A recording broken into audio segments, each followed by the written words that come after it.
Hey y'all, welcome to my channel, Days with Dawn. I'm Dawn, and we're going to do a little bit of a different video today.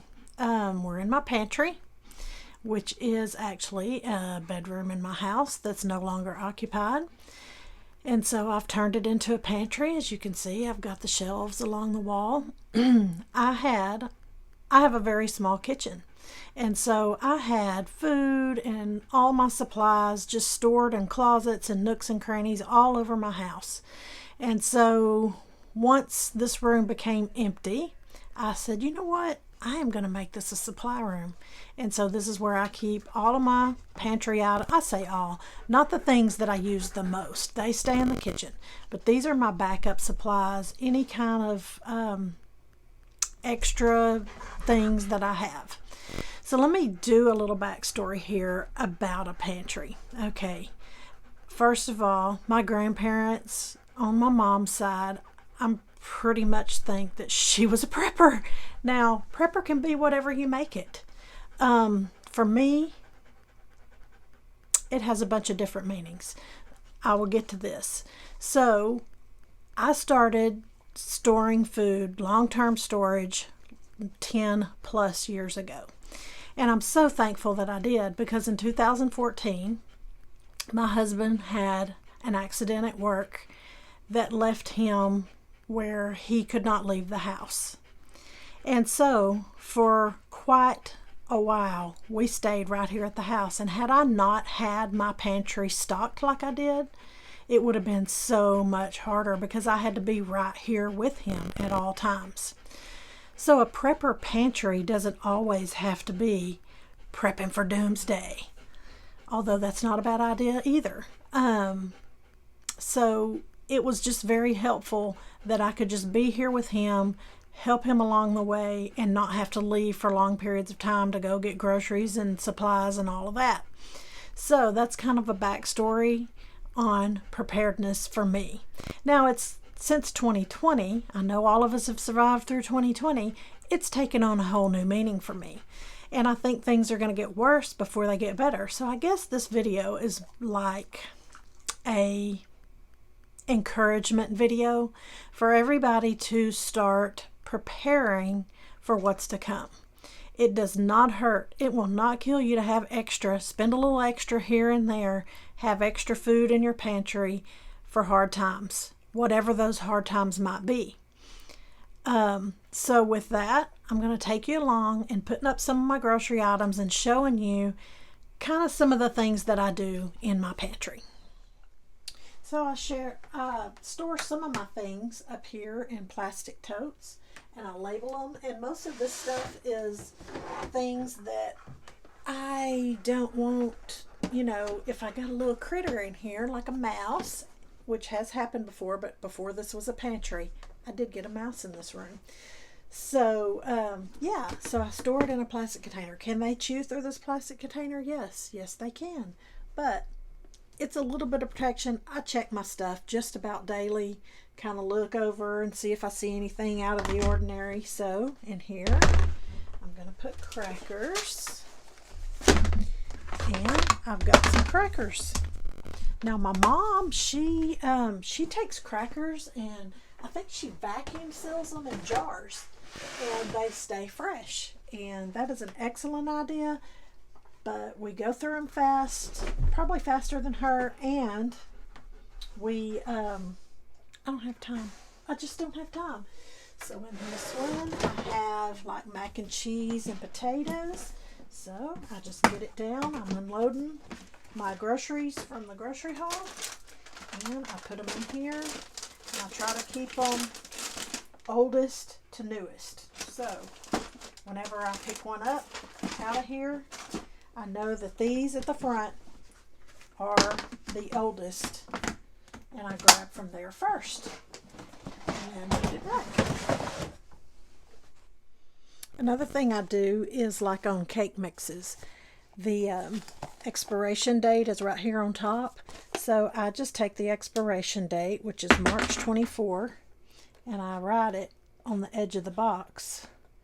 And so when it's stored on my shelf, I can see that this is a Devil's Food cake and it is expired on March 24th. So I get my oldest ones first and use them. So there's that. And I do the same thing with my cans. So before I put my cans on my shelf, I take and I find the expiration date, which is January of 25, and I write it on the top, because the way I store my cans is up like this. So when I go to grab a can, I look at the top and I get the oldest can first. And it's a little bit time consuming in the beginning, but for a used pantry like I do, I mean, my pantry is used. Everything that I have in here will get used. It makes it so much easier when you go and you're grabbing things here and there to try to cook this and that.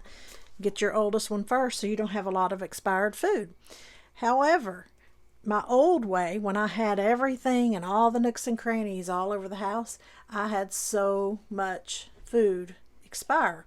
Now, food can go past its expiration date. You can still eat it, at your own discretion. But I would eat certain things past its expiration date. But another thing I do is I store certain things that are past their expiration date that I might not want to eat or think I won't eat it in a reasonable amount of time. And I save it in case something happens. I run out of dog food. They don't have my dog food or cat food or whatever. And you can feed expired Vienna sausages to your cat. Squish it up. I mean, you can feed beef stew with some rice to your dog if you run out of food or they don't have your particular kind of dog food or whatever the reason.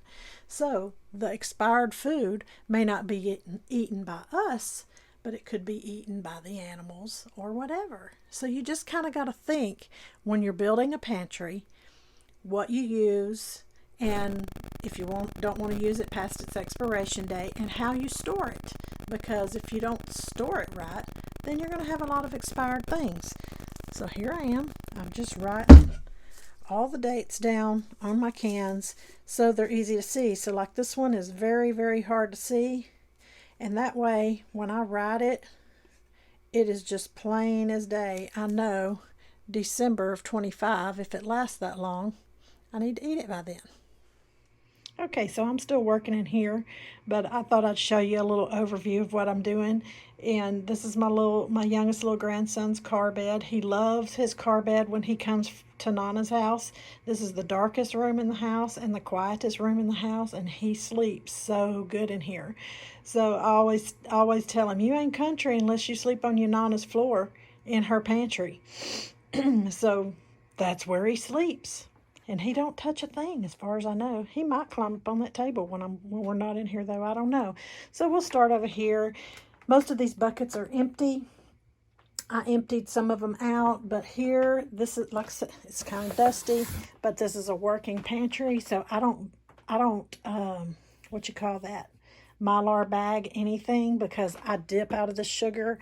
I buy the big bags of sugar, store it in here, and when I need sugar, I have a container in the kitchen that I refill from. So that's just sugar in a 5-gallon bucket, and all of those are empty. Let's see. So this is all my canned goods that I've canned myself. And this also serves as storage. So here's where I've been working on projects, and somebody's cleaned out a closet and threw it in here. Here is like baking goods and extra oils and spices, noodles and beans that are easy to get to, and some water. And what are you crying about? Missy, what's wrong? It's okay. And then here we have coffee, and we have different kinds of milks, and we have all the condiments, and peanut butter and honey and syrups, and noodles and fruits, and jellies on the bottom. And here we have soups, all different kinds of soups, and sloppy Joe mix and chili, and all my canned items, store-bought canned items. And then the canned meats are at the bottom. Here is the stuff that's out of the best by date, like I was talking about. Some of this I may still use. And here's another. These are like Vienna sausages that expired already, but I'm going to hold on to them just in case I happen to need them for animal food. And then under the table, I have some more 5-gallon buckets with oatmeal, assorted bags of beans, and some rice that I buy in bulk, and I just refill my containers. So it's constantly rotating. I use what I have. I mean, I'm constantly rotating all of my stuff. So there it is. It is a work in progress, and it has been many, many years of work.